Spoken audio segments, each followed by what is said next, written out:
Yine kömeyle bana. Ne diyor öyle? Bu şunları yukarı sal içeriden sizden evden. Bir yaktan danışıram, rayonla danışmalıyım bacım. Bizde yok diye bu xətti yoxdur bizde. Necə ne yoktu var sizde, o vaxtda Öyle bilirəm. şey yoktu Burada bizde. atma var. Danışıram, 15 nefer Ama girir bizim toplama araya. verdik, ona sabah. Burada məcbur. Hala ben danıştığımı kimse eşitmezdi. Sal oradan rayonla danışım vacib. Mobil onun dövrü gedir, mobil. Neyin dövrü gel? Ben seninle bundan danışmam. Ondan sonra yedim Bakı Elektronik'də. Orada 70% qədər endirimlər var. Ne palıyorlar orada? Endirimlər var da. Gedin onu Bildim mi?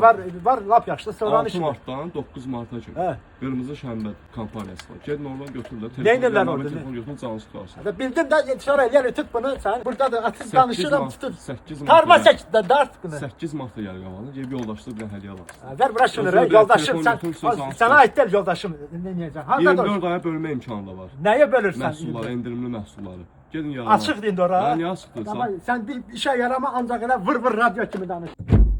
Kırmızı da olsun dikkat. Başta yere Bu nedir? Rapti bu? Yo reklam. Güldür diye 70 de kendirimli fırsat. Kim bakır bu telefonlara?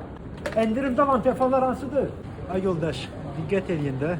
Kırmızılar harda varsa indirimler oradadır. Var da çoktu başım çıkıyor. Burası bir tane alım canım kurtarsın. Var telefon burası işlemiyor.